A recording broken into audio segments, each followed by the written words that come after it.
Welcome to the Joe Shenman Show.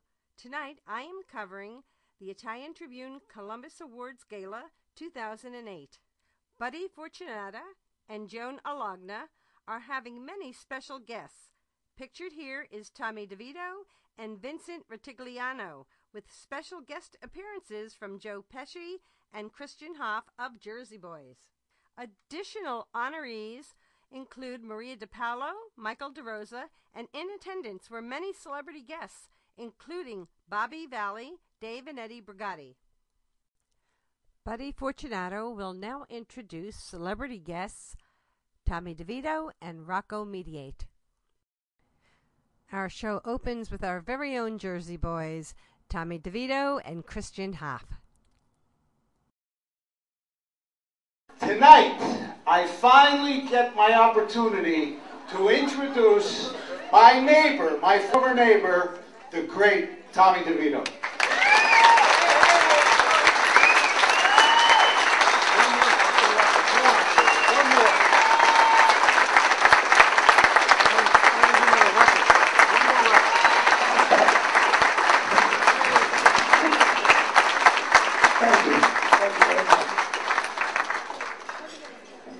I don't want to be up here too long.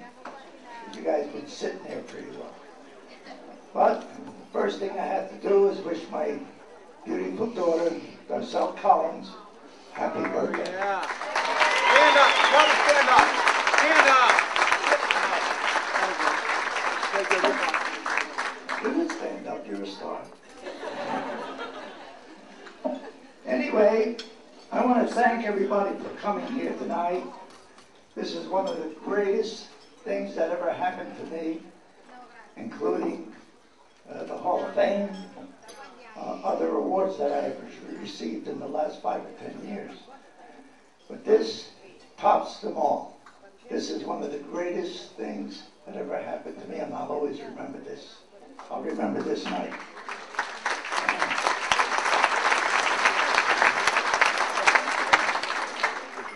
Buddy is dying for me to tell you a story that happened when we were doing a lot of records at that time and hanging around with Frank Sinatra a little bit.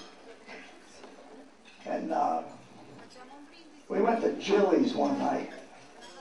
Frank Sinatra was sitting there in a booth, and we all sat in next to him. And Bob Gaudio, you know, the fellow that wrote most of these hits for the Four Seasons, he was talking to Frank, and Frank said, yeah, maybe we should do an album. You write so good, so on and so forth. And Bobby said, yeah, he says, you know what? He said, let's do it on Saturday. We'll sit around the pool and we'll go over the music. I said, that's great. I'm saying to myself. He got outside with me later on, and I says, why did you tell this man you're going to sit around the pool? You don't have a pool. I says, now we're going to have to build a pool. I called a friend of mine from West Orange by the name of Eddie Lusacchio. And I says, Eddie, could you build me a pool? He says, sure, I could build you a pool. I mean, in 7 days. He says, well, if I did it around the clock, he says, I'd probably get it done. And just around the clock it went. And we had this pool finished like on Saturday morning. Sinatra was coming Saturday afternoon.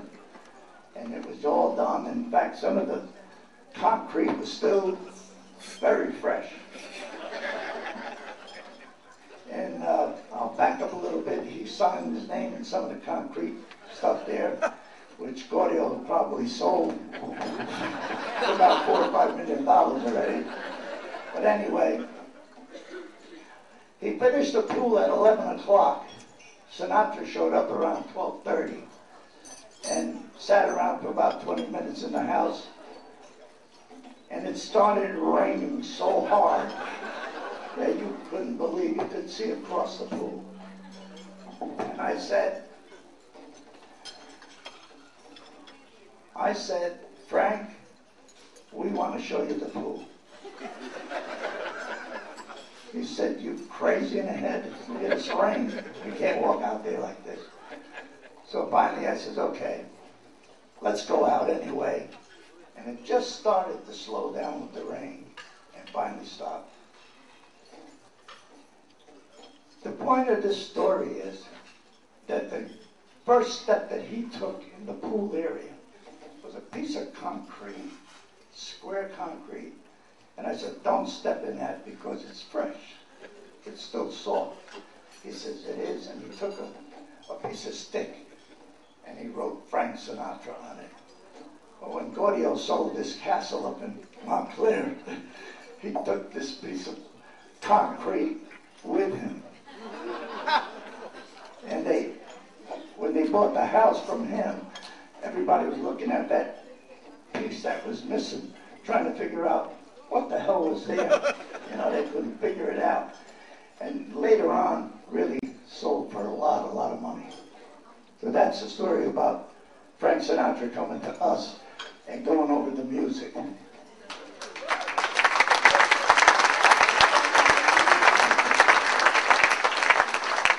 I also want to thank Buddy, Marion, Joan, everybody at the Titan Tribune that worked their brains out in that place.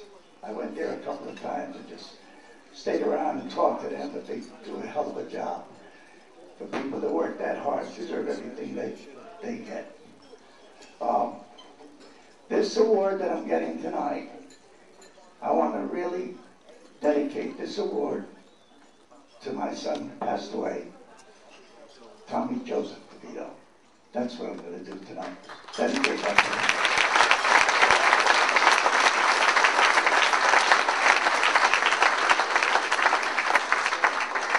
I also have a couple of grandchildren here, Thomas and Tyler, from my daughter here. We have some grandchildren back in Las Vegas also, so there's a total of 6 of us, 6 grandchildren. And I'm probably one of the luckiest persons in the whole world to have this kind of family. Thank you. Thank you very much.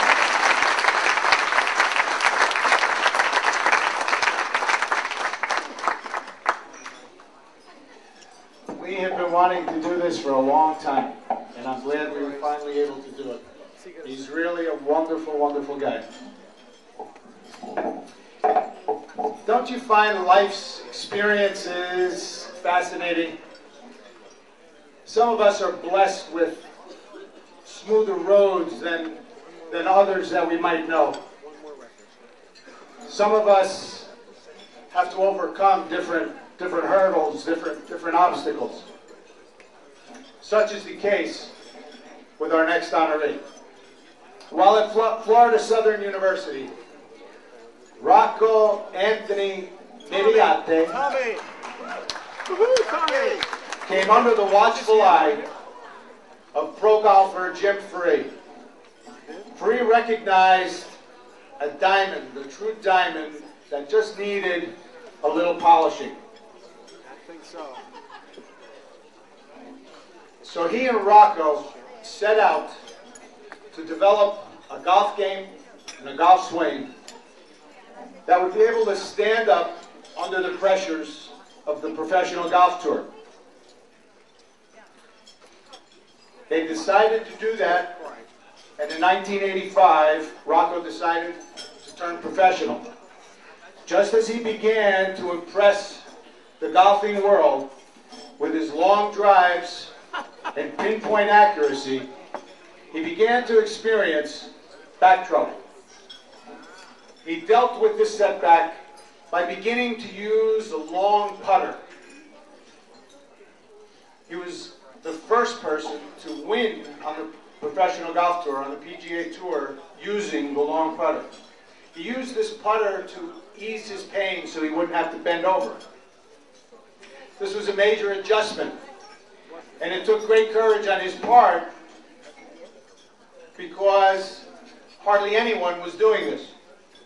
But Rocco would soon be rewarded. He would win the prestigious Doral Golf Open, beating Curtis Strange, who at the time was the #1 golfer in the world. and had just won 2 back-to-back United States Opens.